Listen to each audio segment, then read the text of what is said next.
kind of started off, what's been going on the last 2 years? Damn, I mean, that's a pretty broad question. Last 2 years.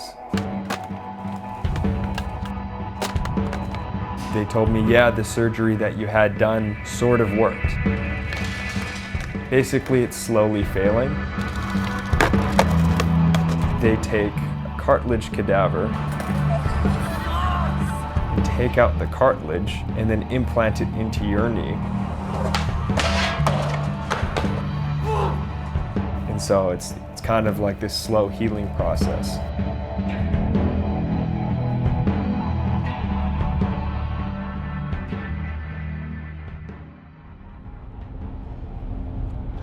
All right, so it's 7:30 in the morning, and we're driving to surgery. And yeah, I'm about to go under the knife. This is my second knee surgery. You know, it's funny, I was thinking about it last night, and it's like, you know, my gut tells me this is the right move, and so I feel pretty good about it, you know, like I'm not feeling really nervous. I'm sure that will come once I actually get into the hospital. There's always something in the back of your mind when you're going in to get a surgery, like especially one, I guess, that's going to be as big as this one, but no, I honestly feel like pretty good about it, so I'm stoked.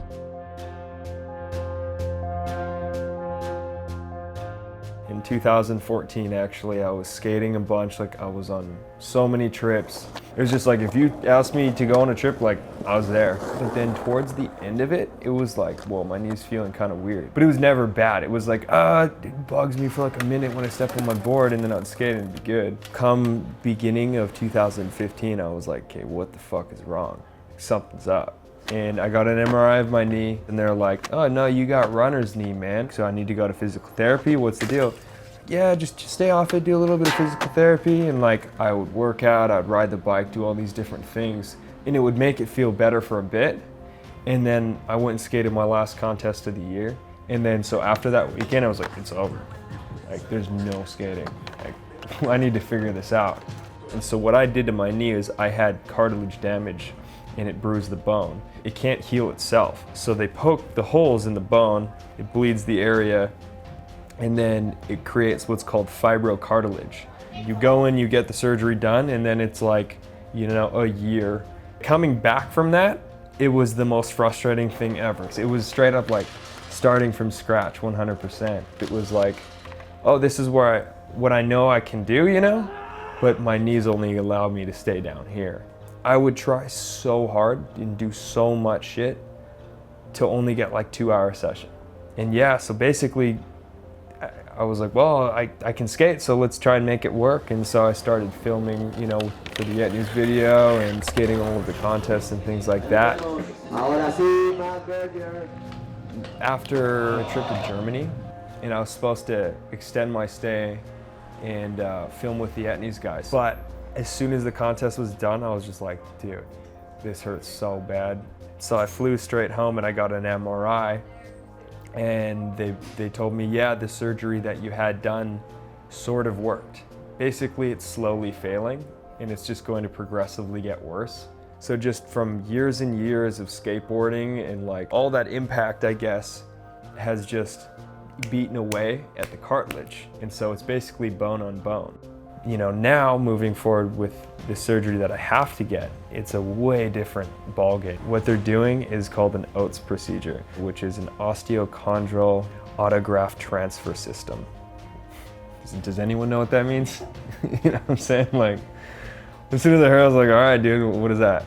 And when you call the OATS procedure, the acronym is really focusing on his own tissue and transplanting it from one side of the joint to another. We transplant bone and cartilage from someone that's not living, or we call a cadaver. And we take that fresh tissue that's still viable and we put it back into the knee.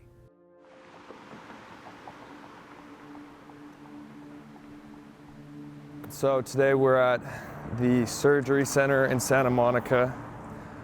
I'm not actually getting surgery, but I'm getting my 3rd round of injections in my knee. So we get a nice, tasteful needle into the center of my knee. But it does all the good things, all the right things that we want. So we're gonna do that. How long is the needle?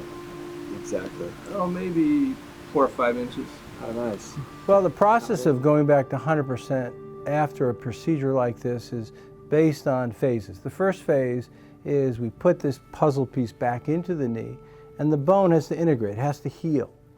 And then once that occurs, it allows us the next step in progression where we begin to start conditioning the athlete in what we call non-impact ways, in the pool, on the bike, and then we start next step, which is return to play progressions. For a skateboarder, it's always about jumping and landing and forces and being able to distribute forces and do that efficiently. And part of that progression is understanding the load of what a skateboarder needs to do.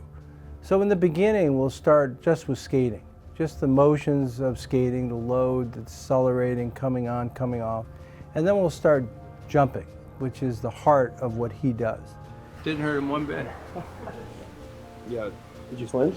I was doing my best not to flinch there, but He didn't flinch, he did great. The good thing is, and I'm really stoked about, is that the success rate of coming back to skateboarding, they said, is about 85 to 90%. So